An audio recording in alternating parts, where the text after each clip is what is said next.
Today we're going on an Etsy adventure. We're going to be doing some keyword research and checking people's homework, mainly checking top sellers' homework.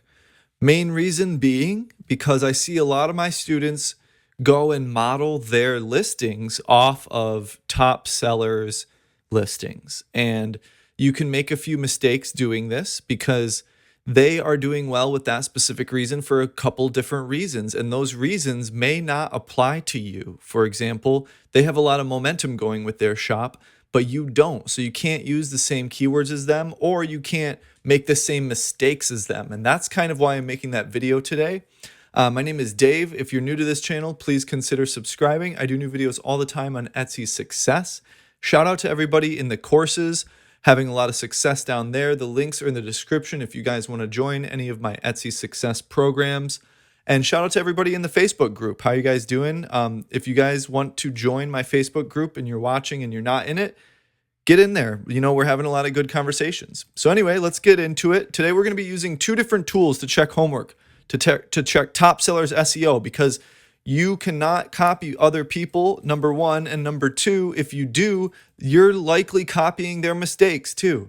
So there's a few lessons today. Mainly, don't copy people, and number two, when you're looking at other competitors of yours, you might make the same mistakes as they do if you don't do your homework. And today, this is the way I do it. I do it with Everbee. This is a tool for the Chrome. It's a Chrome extension. It's just a little slide out bar when it shows up whenever you're on Etsy. Slides out, you hit analytics, and then this bar can slide up. And it's super useful because now Etsy doesn't show you tags on listings. So if you really do want to look at your competitors and see how they're doing, you can't. You can't look at their tags or anything. In the past, you would be able to see their tags at the bottom of their listing, then head over to Marmalade, throw it in comparison, and then you would be able to see if the keywords are good or not.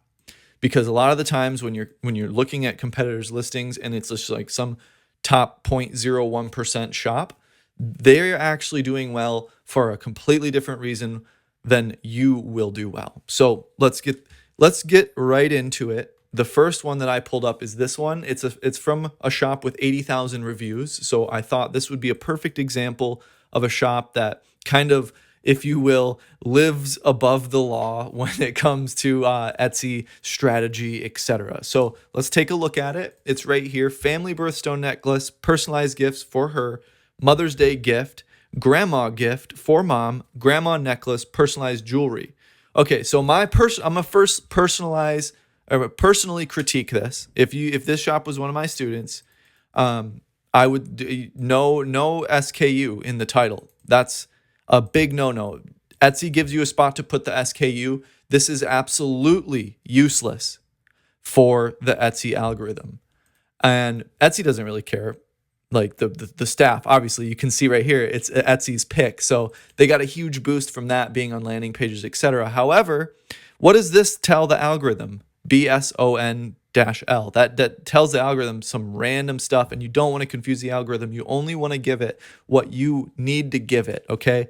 And then if this was a critique of one of my students, I would say, hey, Mother's Day gift needs to go. You cannot have seasonal tags in your listings that you're keeping up all year long. Obviously, they're going to get traffic from other stuff, but Mother's Day gift, like the way I teach my students and the way I do really well and other students of mine do really well is you have a set of seasonal listings. Those have those seasonal tags. You activate them when it's time to do so. You deactivate them when it's done. But otherwise, keep the seasonal tags out of the listings you're going to keep up all year long. But anyway, okay, whatever. I digress. That's not important right now. We're going to talk about the title.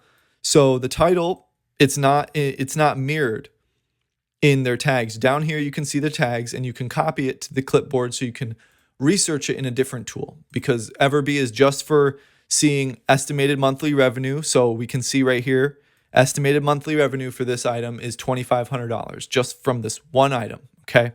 Total favorites, 33,000. Total reviews, 3,000. Okay.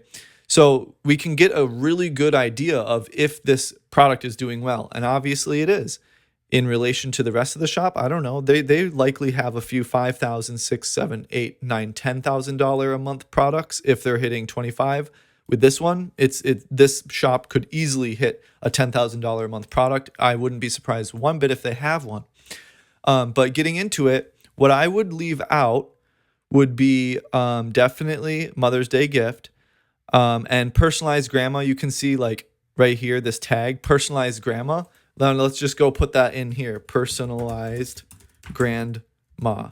Not exactly the best keyword. So this is an example of something, if you were a newer seller and you were looking at tags and you were like, oh, okay, yeah, I'm gonna use personalized grandma.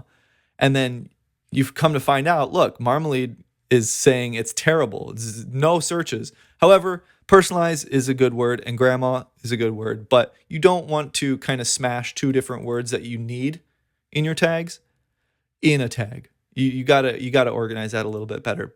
But anyway, so mirror your title into your tags. That's one of the lessons for this one, because your title is the most important thing. So you want that to be your most important thing. You write that first, and you mirror it into your tag. So they didn't do that. That's okay. They have 550,000 sales. They don't care.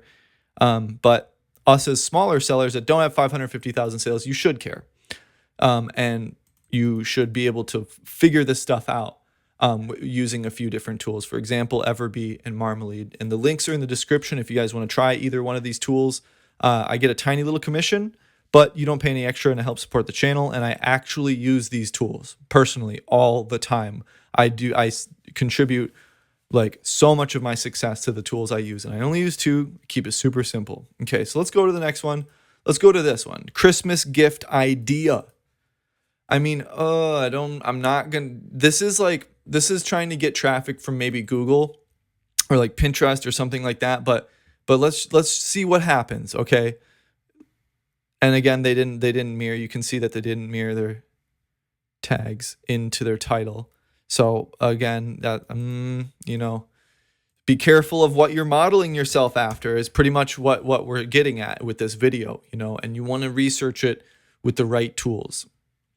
So Christmas gift idea. Let's see if that's a good idea for a keyword. And it is not a good idea. I definitely don't put Christmas gift idea in your title, because that's more of like a Google search, not an Etsy search, in my humble opinion. Okay, you can disagree with me if you want to. That's okay. It is the internet after all.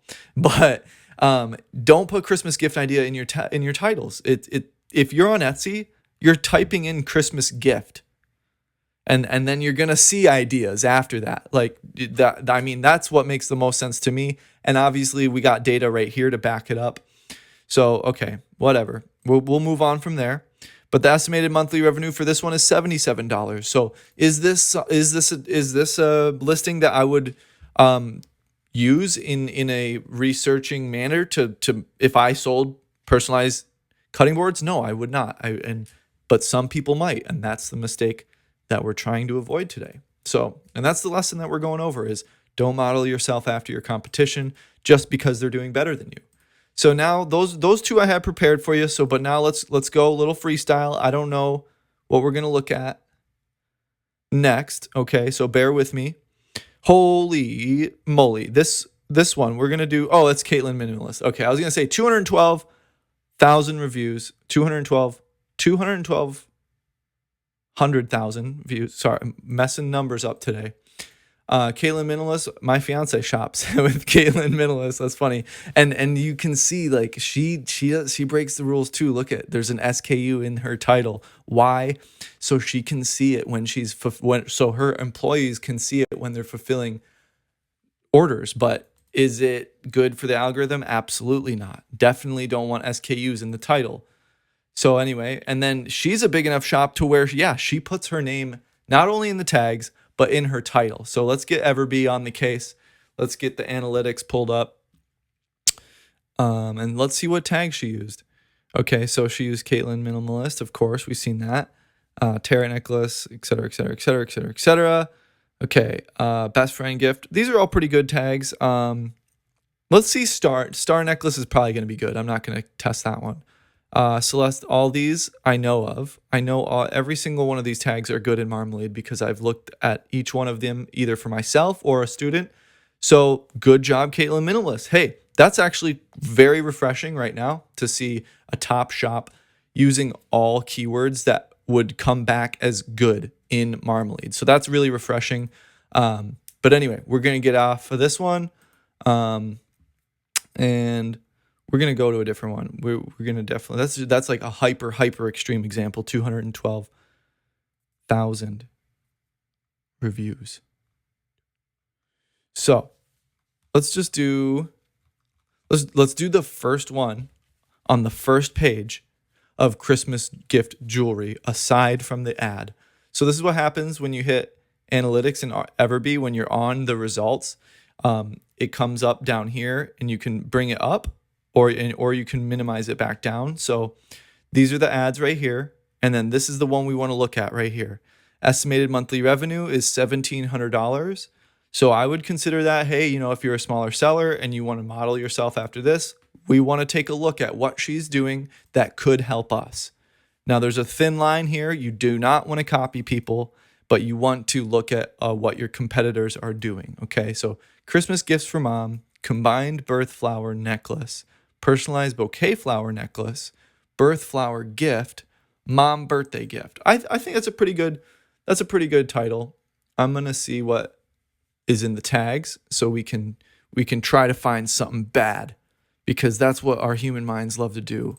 We don't like to focus on the good. We want things that are bad. We want drama. So so let's look for some drama. All right, birth flower gift. I think that's the one I think is going to be bad. Birth flower gift. And then again, you guys, if you guys want to try out Everbee, it's the link is in the description. You don't even have to put your credit card in to try it. That's the beauty of it. You get 10 searches a month, and for free. So you don't even have to put your credit card in to try it. That's the beauty of it. That's a super transparent aspect of it. I love that. So try that and support the channel at the same time. If you do like it, and if you do like this method, combining the two, definitely go ahead and sign up through my link, and you'll help me and support these videos, etc. Birth flower gift. I told you, I had a hunch it wouldn't be that great. However, let's just see birth flower, because I actually did not know about birth flowers. I know about birthstones. I did not know about birth flowers. I love it. So this is a whole new world for me personally, birth flower. So today I used Everbee and Marmalade to find this. And unfortunately, it didn't come back so great. Birth month flower. Let's try that. And then from there in Marmalade, we're going to use the cloud, because if you guys watch me, I love the cloud. In Marmalade, the only things that I focus on, I think the only things that you need to focus on if you don't want to get shiny object syndrome, is search, comparison, and the bubble at the bottom here. Everybody all gets all messed up over over tracking and the storm and my listings. If you have your shop connected to it, everybody goes haywire trying to get their listing grades to A+. But that's a whole nother deal. Don't need to worry about that right off the bat. Unless you're a brand new seller, I don't use the listing grades. Anyway, rant over on that. Search and comparison are only the two you need on Marmalade. Birth month flower, not that great. However, I'm glad we know that now. If I was a brand new seller, or if I was an unexperienced seller that's been flying blind without any research tools, then what would happen is I would see birth month, and in my mind, like we were along this journey together, we seen, birth month flower. I had no idea that was a thing. It's a thing. I'm going to go for it. Then I would have put it onto one of my listings, and it wouldn't have really gotten me a whole lot of traffic. Okay. Sure, it's a thing. It is a thing. And people do type it in. Obviously, you can see that. But it's not really catching on yet. Maybe wait a couple years for birth month to become a millionaire off birth month flowers, okay? Flower bundle, birth month necklace, birthday gift, zodiac. No, okay. So we're done with birthday month flowers, okay? Sorry, birthday month flowers. It's a beautiful idea. I love it. So that's everything today, you guys. If you like the video, if you like the tools, go ahead and try them. The links are in the description below. And if you have any questions for me, please comment below or reach out to me via email. My email is in the description as well. Please just don't abuse my email and send me weird things. Thank you very much, and I'll see you in the next video. Peace.